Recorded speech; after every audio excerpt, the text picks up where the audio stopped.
Hello दोस्तों, कैसे हैं आप सभी लोग। मैं जितेंद्र आप सभी लोगों का बहुत बहुत स्वागत करता हूं आपके अपने इस यूट्यूब चैनल पे। सो फ्रेंड्स, जैसा कि आपको पता है हम लोग कर क्या रहे हैं इस वीडियो में। तो यूपी पुलिस के जितना भी प्रीवियस ईयर सेट है उसमें से मैथ्स का क्वेश्चन हम सभी लोग हल कर रहे हैं।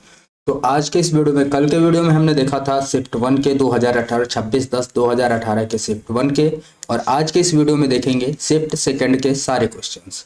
ठीक है, तो टाइम की बर्बादी नहीं करेंगे, बिल्कुल एकदम डायरेक्ट मुद्दे पे आएंगे। और पहला सवाल हमारे पास ये रहा। ठीक है, तो पहला सवाल देखिएगा। आसान से सवाल थे। 2018 की बात करें तो 20 में 20 सवाल करने वाले सवाल थे। ठीक है, 19 से 20, किसी सेट में 19 भी थे, किसी सेट में 20 भी थे, लेकिन 20 के ऊपर मैथ के सवाल नहीं थे। तो आप समझ सकते हैं अगर 20 भी सवाल मैथ का हुआ तो 55 सवाल आपका रीजनिंग का होगा। तो तभी मिला के आपके टोटल 75 क्वेश्चंस बनेंगे। तो आप देखिएगा, जैसे पहले क्वेश्चंस की बात क्या कर रहा है कि 8% की वार्षिक साधारण ब्याज दर पर 5 वर्ष में 1980 रुपए का ब्याज कितना होगा। तो आप कुछ मत करिए, सीधा सीधा आपको अगर फार्मूला भी याद है PRT/100, तो आप वहीं से लगा देंगे तो ये होता है SI बराबर।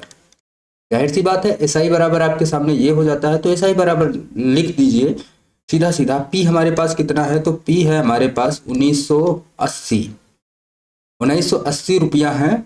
8% की दर है, 5 साल का ब्याज निकालना है। बटे में क्या कर देंगे, 100 कर देंगे भाई।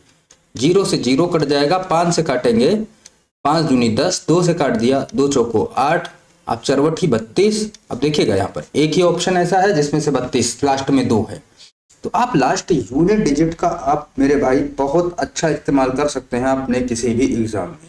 तो यूनिट डिजिट का इस्तेमाल आप कर सकते हैं और आपको करना भी चाहिए मेरे हिसाब से, क्योंकि आपका समय यहाँ पर बचेगा और आप अपना समय बचा के ना आगे बहुत कुछ कर सकते हैं। आगे आप रीजनिंग में अपना समय दे सकते हैं। कुछ क्वेश्चंस ऐसे आएंगे जिनमें से आपको समय लगने वाला है, तो यहाँ से हटा के आप वहाँ समय लगाइए। यहीं पे आप समय अपना मत बर्बाद करिए, इस चीज से बच के रहिएगा। अगला सवाल देखिएगा क्या कह रहा है। 15% के लाभ और 9% की हानि के बीच का अंतर कितना है, तो 768 रुपए है। यहाँ जिसकी बात की जा रही है उस वस्तु का लागत मूल्य यानी कि CP की बात कर रहा है। CP अगर 100 रुपए रहा होगा मेरे भाई, तो 15% का लाभ यानी कि अगर 9% की हानि की बात करें तो कितने में बेचा होगा, 91 में। 15% का अगर प्रॉफिट हुआ तो कितने में बेचा होगा, 115 में। ओवरऑल अगर बात करें तो इन दोनों के बीच में अंतर कितने का आया है, 9 इधर के 15 इधर के, टोटल 24 का अंतर आया है। और ये अंतर 24 का, और यही अंतर आपको बराबर दिया है 768 के। तो आप ये सब स्ट्रक्चर आपको बनाने की जरूरत नहीं है, ये सब स्ट्रक्चर केवल समझने के लिए बनाया जाता है। 15% का लाभ हुआ तो 15 रुपए यहाँ से हुए, 9% की हानि हो तो 9 रुपए यहाँ से हुए, टोटल हुए 24। 24 बराबर आपको दिया है 768 के।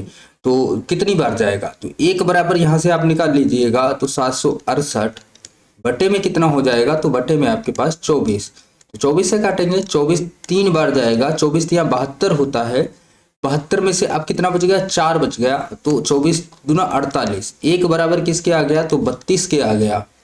अगर यहीं पर हम बात कर लें आपसे, 100 बराबर किसके आ जाएगा, तो 100 बराबर किसके आ जाएगा, 3200 के आ जाएगा, जो कि ऑप्शन नंबर कौन सा है, ऑप्शन नंबर आपका है C वाला। क्लियर सी बात है, कितना आसान सा सवाल है और आसानी के साथ ही ये हल भी हो जाएगा। तो आंसर कितना आ जाएगा आपका, 3200 आंसर।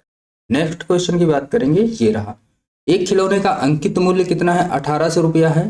बिक्री के दौरान 20% और 15% की दो क्रमागत छूटे के बाद खिलौने का विक्रय मूल्य कितना है। तो यहाँ पर आप दो तरीके से काम कर सकते हैं, या तो 20 और 15 का आप सीधा सीधा क्या निकाल लीजिएगा, एकल छूट यहाँ पर निकाल लीजिए। एकल दो क्रमागत छूट से अगर आपको एकल छूट निकालना आता है तो आप एकल छूट निकाल के भी हल कर सकते हैं सीधा सीधा। या फिर आप दूसरा कुछ भी आप काम मत करिए। 1800 रुपये इसका क्या था, MRP था। 100% में इसको बेचना था, लेकिन उसने बेचा 20% का डिस्काउंट दिया, तो आप कितने परसेंट में बेचा है, 80%। परसेंट का मतलब बटे में 100। फिर अब ये बन गया, इसके बाद उसने कहा फिर से 15% की छूट दी, 100% में इसको, अब ये अपने आप में पूरा 100% है। अब इसको भी आपको फिर से 15% की छूट यानी कि 85% में बेचना है, डिवाइड बाई 100।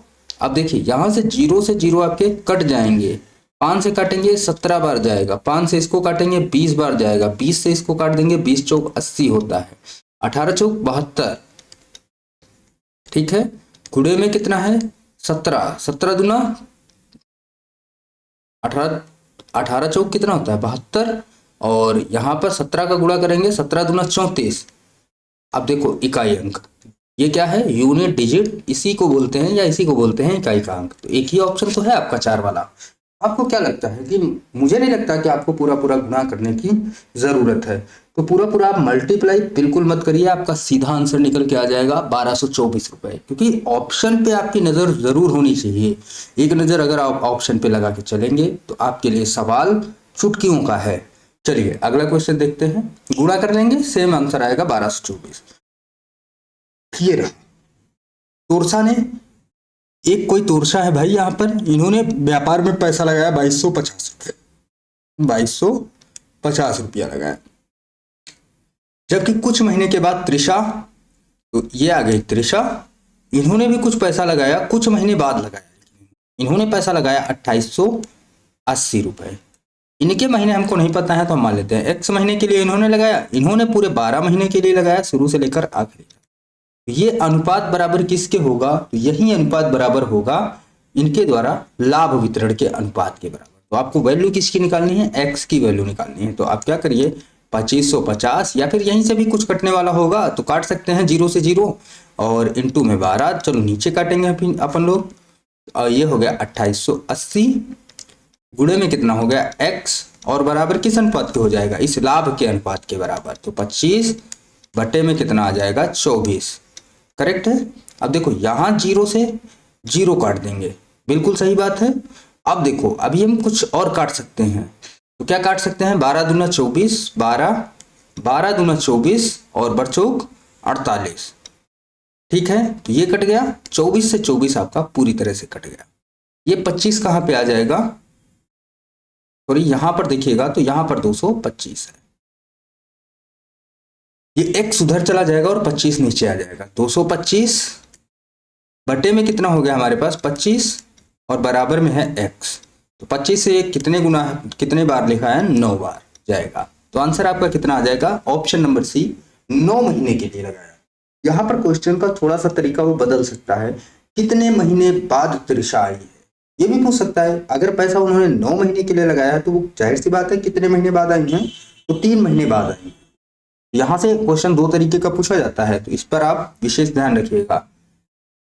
अब देखिएगा यहाँ पर एक सुबह वैदे ही अपने घर से कार्यालय पर साइकिल से 15 किलोमीटर प्रति घंटा की गति से गई, हाउस से ऑफिस यहां से यहां तक गई, ठीक है।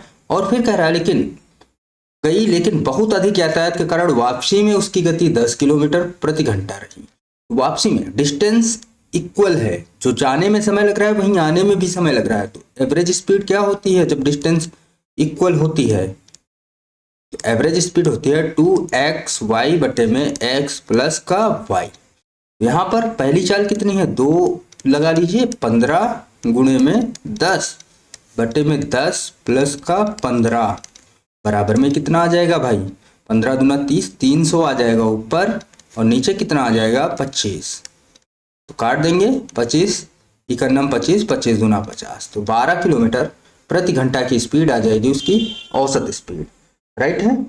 कितना आसान सा सवाल है, आसानी के साथ ही आप सभी लोग कर सकते हैं भाई। देखिएगा यहां से x अनुपात में 9 समानुपात y अनुपात, देखो या तो ये अनुपात बराबर इस अनुपात का कर लो, या फिर आपने पढ़ा होगा कि अंदर बाह्य का गुणा बराबर होता है अंदर के गुणा के। तो सीधा सीधा x इंटू में y बराबर किसके हो जाएगा 9 गुणे में 5 यानी कि 45 के बराबर, सीधा आंसर, जो कि ऑप्शन नंबर कौन सा है बी वाला। चलिए आगे देखते हैं, अगला क्वेश्चन है ये हमारे पास, कह रहा है 800 रुपए का 10% की, तो 2 वर्ष में अर्जित ब्याज की राशि कितनी होगी।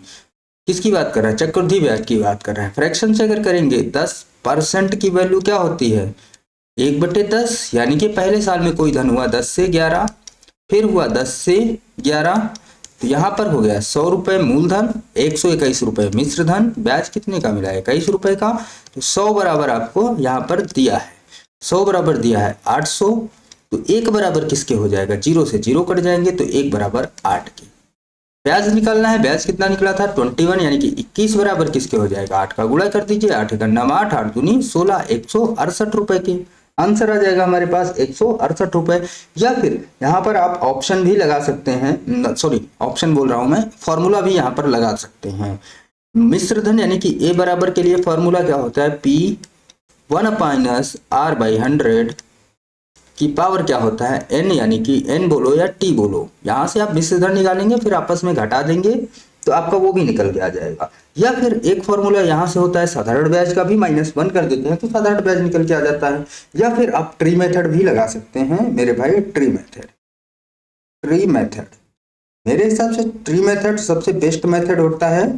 देखिएगा यहाँ पर 800 रुपए पे 10% के हिसाब से पहले साल कितना आएगा, 80 रुपए, दूसरे साल भी कितना आएगा, 80 रुपए, लेकिन इस पर आएगा 8 रुपए। तो 80 80 160 और 8 168, तब भी आपका आंसर 168 ही आने वाला है। चलिए अगला सवाल देखते हैं। ये रहा, कह रहे हैं 9 पाइप। यहां पर थोड़ा सा आपको दिमाग लगाना है। 9 पाइप हैं जिनमें से कुछ पाइप टंकी को खाली कर रहे हैं, ठीक है, कुछ पाइप टंकी को खाली कर रहे हैं और कुछ पाइप टंकी को भर रहे हैं। प्रत्येक भरने वाली पाइप खाली करने वाली प्रत्येक भरने वाला पाइप खाली टैंक को 24 घंटे में भर सकता है, जबकि प्रत्येक खाली करने वाला पाइप 18 घंटे में पूरी तरह से खाली कर सकता है।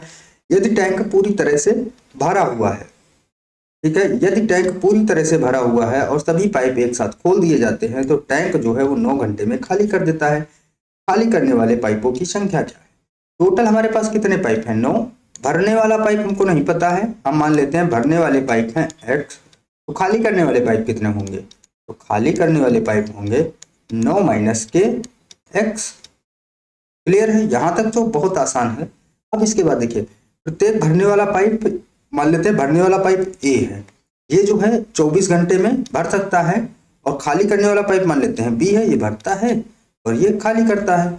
और ये कितने घंटे में खाली कर देता है, तो ये 18 घंटे में खाली कर देता है। ठीक है, ओवरऑल अगर एलसीएम ले लें तो एलसीएम कितना आएगा, 72। 24 तिया 72 होता है, 18 चौक 72 होता है। 1 घंटे में खाली करने वाला पाइप जो है वो 4 खाली करता है, और भरने वाला पाइप कितना खाली करता है, 3 खाली करता है। 1 3 खाली करता है तो x कितने खाली करेंगे, x पाइप जब होंगे तो 3x भरेंगे, ये भरने वाला हो गया। और खाली कितना करेंगे मेरे भाई, खाली 1 कर रहा है ये, ठीक है। एक पाइप 4 लीटर पानी, मतलब 4 घंटे में खाली कर देता है, मतलब 1 घंटे में वो 4 लीटर पानी निकालता है।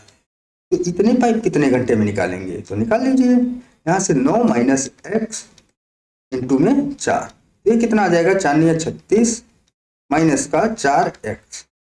ये इतने पाइप खाली करेंगे और इतने पाइप भरेंगे, ठीक है। ओवरऑल अगर बात कर लें हम तो ये दोनों मिला के कितना खाली कर देंगे, ये दोनों मिला के मेरे भाई कितना खाली कर देंगे, तो इसकी चीज आपको, ये चीज आपको देखना है यहाँ पर। तो ठीक है, चलिए देखते हैं यहाँ पर आगे क्या करेंगे। देखिए ये जो है वो कम खाली कर रहे हैं, ये कम भर रहे हैं, लेकिन ये ज्यादा खाली कर रहे हैं। तो ओवरऑल अगर बात करें हम तो टैंक जो है वो 1 घंटे में कितना खाली होगा, 36 माइनस का 4x माइनस का 3x, राइट सी बात है। तो यहाँ पर कितना हो जाएगा, 36 माइनस का 7x, ये हो गया 1 घंटे में किया गया काम, यानी कि इनकी क्षमता। टोटल काम कितना है, 72 लीटर खाली करना है। और 1 घंटे में कितना खाली करना है, इतना, 36 माइनस का 7x, और बराबर में कितना आ रहा है, 9 घंटे के, बटे में 1 कर दो तो 9 × 72, तो ये इधर चला जाएगा। तो 8 बराबर में क्या हो जाएगा, 36 माइनस का 7x। अब ये 36 इधर आके माइनस जरूर हो जाएंगे, तो माइनस होंगे तो कितना आ जाएगा, माइनस का 28 बराबर में माइनस का 7x। तो माइनस से माइनस सबसे पहले प्लस कर दो, इसको 7 से काटेंगे, 7 चौक 28, तो x बराबर हमारे पास कितना आ गया, तो x बराबर जब 4 आ गया है तो x खाली करने वाले टैंक कितने आ जाएंगे, 9 - 4, और कितना आ जाएगा, 5। पूछ क्या रहा है यहाँ पर, खाली करने वाले पाइपों की संख्या कितनी है, तो ऑप्शन नंबर बी यानी कि 5 जो है वो करेक्ट आंसर बन जाएगा। चलिए देखते हैं अगला क्वेश्चन। ये रहा अगला क्वेश्चन, सार्थक 14 दिनों में एक रेत के गड्ढे को भर सकता है, जबकि विवान इसे भरने के लिए 35 दिन लगते हैं। अली 12 दिनों में एक भरे हुए गड्ढे को पूरी तरह से खाली कर देता है। यदि तीनों को एक साथ कार्य करते शुरू कर दिया जाए तो गड्ढा कितने दिन में भर देगा। तो सार्थक है जो वो 14 दिन लेता है, ठीक है। विवान जो है वो 35 दिन लेता है, ठीक है। और अली जो है, अली खाली कर रहा है, तो माइनस लगा लीजिए तो आपको पता चलता रहेगा कि ये खाली कर रहा है। इसको कितने दिन लगते हैं, इसको लगते हैं 12 दिन। अब यहाँ पर क्या करिए, टोटल का एलसीएम ले लेंगे, तो एलसीएम हमारे पास कितना आ जाएगा, तो एलसीएम की अगर बात करें तो यहाँ पर आ जाएगा हमारे पास 420 एलसीएम आ जाएगा। 14 या 42, इसकी क्षमता है 30 की, इसकी क्षमता कितनी आ जाएगी, अगर आप 35 से इसमें भाग करेंगे तो कितना आ जाएगा, 35 का नंबर 35 होता है, और कितना बच गया यहाँ पर 7, 35 दूना 70, यानी कि 12 आ जाएगा। अब 12 से इसको करेंगे तो कितनी बार जाएगा, 12 36, 12 25 60, ये 35 आ जाएगा। क्लियर सी बात है। आपके पास क्या बनेगा कि इसकी क्षमता आ गई 30, इसकी आ गई 12 और इसकी आ गई 35। ये दोनों क्या कर रहे हैं, ये दोनों गड्ढे को भर रहे हैं, और ये भाई साहब क्या कर रहे हैं, ये खाली कर रहे हैं। दोनों मिला के जब भरेंगे तो भर कितना देंगे, 30 प्लस का 12, और ये अकेले भाई साहब खाली कर रहे हैं तो ये इनको माइनस कर दो, खाली कर रहे हैं। तो यहाँ पर कितना हो गया 12 और ये 42, 42 में से जब 35 जाएंगे तो बचेंगे 7। क्लियर सी बात है। 7 गड्ढा जो है वो भरा जा रहा है एक घंटे में, टोटल 420 भरना है। एक दिन में 7 भरता है तो 420 भरने में 42, 60 दिनों का आपको समय लगेगा, जो कि ऑप्शन नंबर कौन सा है, ए वाला। क्लियर है। नेक्स्ट क्वेश्चन देखेंगे, ये रहा। मनमत धारा के साथ 7.5 घंटे में एक दूरी तय करता है, जबकि धारा के विपरीत वही दूरी तय करने में उसे 10.5 घंटे लगते हैं। शांत पानी में 2 तरफा यात्रा करने के लिए उसे कितने घंटे लगेंगे। तो भैया देखो, शांत पानी में 2 तरफा के लिए लगा समय टोटल कितना हो जाएगा, 1 मिनट। यहां पर देखेंगे, देखिएगा, धारा के साथ जब जाएगा तो 7.5 घंटे, और धारा के जब विपरीत आ रहा है तो 10.5 घंटे। तो टोटल उसको समय कितना लग रहा है यहाँ पर, तो 18 घंटे का समय लग रहा है यहाँ पर आने और जाने में। अब कह रहा है कि शांत जल में, तो शांत जल में भाई देखो यहाँ पर क्या होता है, आने जाने में एक बार धारा की चाल माइनस होती है, एक बार धारा की चाल प्लस होती है, सॉरी हाँ, यहाँ पर माइनस होगी और यहाँ पर प्लस होगी। अगर हम दोनों को अगर आपस में जोड़ेंगे तो धाराएं तो वैसे भी कटने वाली हैं, समय उतना ही लगेगा। टोटल कितना लग जाएगा, तो 18 घंटे का टोटल समय लगेगा। यहाँ से तो कम हो जाएगा समय, लेकिन यहाँ पर समय क्या हो जाएगा, बढ़ जाएगा समय, क्योंकि ये धारा के साथ जा रहा है तो इसमें धारा का सहयोग है, और ये धारा के विपरीत आ रहा है तो इसमें धारा जो है वो प्रतिरोध का काम कर रही है, अवरोधक का काम कर रही है। यहाँ से अवरोध यहाँ जो उसने साथ दिया था वो यहाँ पर हट जाएगा। तो दोनों जगह से मैनेज करेंगे तो हमारे पास आंसर यहाँ का कितना आ जाएगा, 18, जो कि बहुत आसान सा था। यहाँ पर बहुत ज्यादा दिमाग लगाते तो शायद आप आंसर इसका गलत कर सकते थे। चलिए नेक्स्ट क्वेश्चन देखते हैं। ये रहा, एक ट्रेन है जिसकी गति है 67.5 किलोमीटर पर आवर, ठीक है। अब कह रहा है 9 सेकेंड में एक खंभे को पार करती है। एक खंभे को पार करने में उसने अपनी लंबाई के बराबर दूरी तय की है, और 29 सेकेंड में उसने एक प्लेटफॉर्म को पार किया। 29 सेकेंड, इसको अगर तोड़े तो 9 सेकेंड जब वो चली है तो अपनी लंबाई के बराबर, प्लस 20 सेकेंड जब वो चली है तो वहीं तो प्लेटफॉर्म के बराबर की दूरी चली है वो। 9 सेकेंड तो उसने लिया होगा केवल और केवल अपना लंबाई क्रॉस करने में। 20 सेकेंड, अब इसको मीटर पर सेकेंड में बनाने के लिए 67.5 को क्या करते हैं, कितने से गुणा करते हैं भाई, ठीक है। 67.5 को अगर हम गुणा करवाएं, ये चाल बराबर होता है दूरी बटे समय, 5/18 से, ये हो गई मीटर पर सेकेंड में। अब 1 सेकंड में इतनी चलती है तो 20 सेकंड में इसने कितनी चली होगी, तो 20 से और गुणा कर दीजिए यहाँ पर, तो बस आपका आंसर आ जाएगा। यहाँ पर करेंगे तो एक जीरो बढ़ जाएगा, एक जीरो से इस वाले जीरो को काट देंगे, 2 से काटेंगे 9 बार जाएगा, 9 से इसको काटेंगे, 9×4 = 54, 9 × 63, 4 9 × 5 = 45, 75 का 5 गुना, 5 25, 5 7 35, 2 37। तो आंसर हमारे पास कितना आ जाएगा, तो आंसर आ जाएगा 375 मीटर का। चलिए अगला सवाल देखते हैं। कह रहा है निम्न दिए गए समीकरण को हल कीजिए। बॉडमॉस का नियम लगाना है। बॉडमॉस का नियम क्या कहता है, सबसे पहले ब्रैकेट हल करेंगे, तो सबसे पहले हम इस वाले ब्रैकेट को हल करेंगे। ब्रैकेट के अंदर देखो भाग दिया है, गुणा दिया है, माइनस दिया है, तो सबसे पहले हम क्या करेंगे, तो सबसे पहले हम भाग करते हैं, इसका भाग करेंगे 13 आ जाएगा, 13 दूना 26, फिर गुणा में 4 लिखा है, 13 चौको 52 आ गया। अब माइनस का 52 है और प्लस का 31 है, तो आंसर हमारे पास कितना आ जाएगा, इसमें घटाएंगे तो 2 और 1, ठीक है, 21 आ जाएगा यहाँ पर, 21 आएगा किसका, माइनस का। फिर से माइनस माइनस क्या हो जाएगा, प्लस हो जाएगा। तो अब 30 के साथ में प्लस बचा हमारे पास 21, ये मिलके कितना हो गया, 51। अब इस माइनस का गुणा होगा तो माइनस हो जाएगा, -51 और ये 35 है। तो घटाएंगे यहाँ पर कितना बच जाएगा, 51 में से 35, यहाँ पर बचा 6 और यहाँ पर कितना बच जाएगा 1, लेकिन काहे का, माइनस का। अब भाग लगा है 48 ऊपर है, 16 48, आंसर किसका आ जाएगा, 3 आएगा, वो भी माइनस का आंसर आ जाएगा। क्लियर सी बात है, आसान आसान से सवाल है भाई, कोई बहुत बड़े सवाल नहीं है। चलिए इसको देखते हैं। सबसे पहले देखिएगा, यहाँ पर एक भी दशमलव नहीं लगा, यहाँ लास्ट में देखिए 2 2 4। अगर आप सभी में दशमलव के बाद 4 बनाने के लिए 1 2 3 4 जीरो लगा लीजिए, यहाँ पर 3 जीरो लगा दीजिए तो हो गए 4 अंक बाद, यहाँ पर 2 जीरो लगा दीजिए, यहाँ पर 1 जीरो लगा दीजिए। तो सबसे पहले हम पहले वाले को जोड़ेंगे, कितना आया, केवल 3 मिला हमको। चलो भाई केवल 3 लिख लेते हैं हम। अभी देखिएगा सब में से मैच हो रहा है, अभी कोई कटने वाला नहीं है, अब आगे से कटेंगे आपकी। अब इसके बाद देखिए अगले को जोड़ते हैं, 4 3 7, कितना आ गया हमारे पास, 7।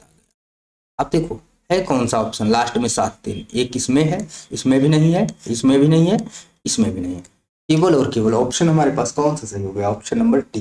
देख सकते हैं आप सेकंडों में आंसर कैसे निकल सकता है। अगर आप कोशिश करेंगे तो भाई निकल जाएगा, बहुत आसानी के साथ निकल जाएगा, बस आप प्रैक्टिस बना के रखिए। ऑप्शन देखिए और यूनिट डिजिट इकाई अंक देखिए, इकाई के बाद दहाई तक पहुंच जाइए अगर बहुत बड़ा है। अगर इकाई सभी में मैच हो रहा, देखो इसमें इकाई तो मैच हो रहा था सभी में, दहाई नहीं मैच हुआ, तो दहाई नहीं मैच हुआ तो आपका आंसर मिल गया। अब कह रहा है इसका योगफल कितना है, 7/16, आंसर है 7/16 प्लस 7/48, ठीक है। अब देखिए यहाँ एलसीएम ले लेंगे, नीचे कितना आ जाएगा, 48, 16 3 48, 3 बार गया, 3 7 21, 48 इकन्नम 48 7, तो कितना आ गया 28/48। अभी कट जाएगा, 4 से काटेंगे, 4 7 28 और 4 से इसको काटेंगे, 4 इकन्नम 4 4 3 8, तो 7/12 आंसर आ जाएगा हमारे पास, जो कि ऑप्शन नंबर कौन सा है, सी वाला। क्लियर सी बात है, बहुत ही आसान सा सवाल था, 7/12। चलिए अगला सवाल देखते हैं, ये रहा। सबसे बड़ी 4 अंकों की संख्या क्या होगी जो 15 25 और 35 से पूरी तरह विभाजित होगी। तो 15 25 और 35 का क्या करना है आपको, एलसीएम ले लेना है। एलसीएम मतलब क्या होता है, लासा। अगर इनका लासा लेंगे तो लासा मेरे भाई कितना आ जाएगा, 525 आ जाएगा।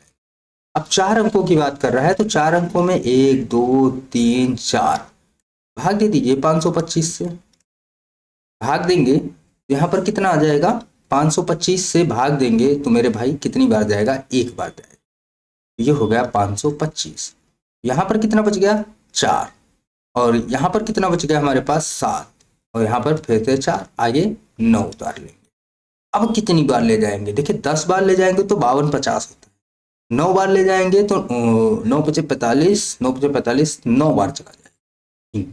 9 5 45 का 5 हो गया, 9 दूनी 18 4 22 हो गया, और 9 5 45 2 47 हो गया। देखिए 47 47 ये पूरे पूरे कट जाएंगे, यहाँ पर 9 में से 5 के 4 बचा, यहाँ पर बचे 2। अगर ये 24 नहीं बचा होता तो यही संख्या हमारे पास पूरी तरह से कट जाती।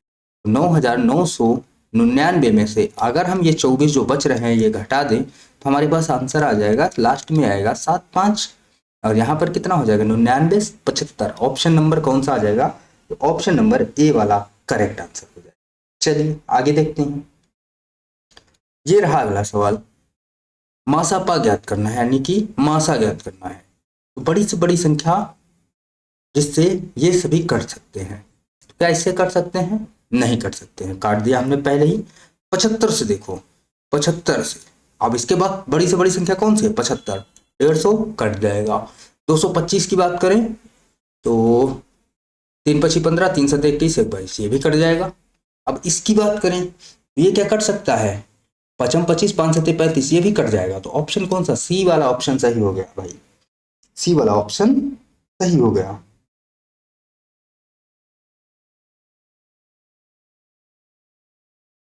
या फिर 3 5 15, 3 7 21 1 22 करेक्ट है, 75 आपका आंसर क्लियर हो जाएगा। चलिए अगले सवाल को देखते हैं। ये रहा। नीचे दी गई संख्याओं में से कौन सी संख्या 24 से पूरी तरह से विभाज्य है? तो 24 से विभाज्य होने के लिए संख्या को क्या होना चाहिए? 8 गुणे में 3, यानी संख्या 3 से भी विभाज्य होनी चाहिए, संख्या 8 से भी विभाज्य होनी चाहिए। 8 से विभाज्यता का नियम, लास्ट के 3 अंक कट जाएगी, लास्ट के 3 अंक 8 48 और 4 बच गए, ये भी कट जाएगी। 8 लास्ट के 3 अंक 8 का 9 8, 8 दूनी 16, 8 दूनी 16, ये भी कट जाएगी। 8 9 72, 8 3 24। अब बारी आती है 3 से कटने की। तो 3 से कटने का नियम क्या होता है? अंकों का योग अगर 3 से कट जाएगा तो संख्या भी पूरी तरह से कट जाएगी। अब देखो 7 4 3 12, ये तो पूरा पूरा कट जाएगा, 7 1 8 नहीं कटेगी ये भी। अब देखते हैं यहाँ पर 9 कट जाएगा, 7 3 10, 10 6 16, 4 20, ये भी नहीं कटेगी। यहाँ पे आ जाते हैं 8 8 16 2 18, यहाँ तक कट गई। 6 5 11 नहीं कटेगी ये भी। अब ऑप्शन एक ही बचा है, आप चेक करो या ना चेक करो, तब भी आप आंसर लगा सकते हैं। चलिए अगले को देखते हैं। ये रहा। 164 को कह रहा है कि 32:9 के अनुपात में बांटना है। तो छोटा भाग कितना? 164 को बांटना है 32:9 के, तो टोटल कितना हो गया? 41। बराबर में किसके है? 164 के। तो 1 बराबर किसके? 4 बार चला गया, तो 1 बराबर आया 4 के। छोटा भाग आपको बताना है, छोटा भाग कितना है? 9 4 निया 36, जो कि ऑप्शन नंबर कौन सा है? बी वाला। क्लियर? आसान आसान सवाल है और बहुत ही आसानी के साथ आप कर सकते हैं इन सभी को। अब देखिए यहाँ पर किसी प्रवेश परीक्षा में कह रहा है कि अधिकतम 600 में से 522 अंकों की आवश्यकता है, प्रतिशत का कट ऑफ बताना है। तो 522 जो हैं वो कह रहा है 600 का कितना प्रतिशत है। आप भी तो अपने नंबर का परसेंटेज ऐसे ही निकालते हैं, जितने नंबर आपने पाए, जितने का पूर्णांक हुआ, गुणे में 100 कर देते हैं। तो 6 से काटेंगे, 6 48 होता है, 6 7 42 होता है, तो कितना आ गया? 87% नंबर इसके आए। तो आज का वीडियो यहीं पे ख़त्म होता है और हमने सारे क्वेश्चंस को कर लिया है और बहुत ही कम समय में कर लिया है। अगर इससे भी कम समय आप पेपर में, अगर 20 मिनट में आपने 20 क्वेश्चन कर लिए, आपके लिए समय बहुत ज़्यादा बचने वाला है। ओके, धन्यवाद। मिलते हैं आपसे नेक्स्ट वीडियो।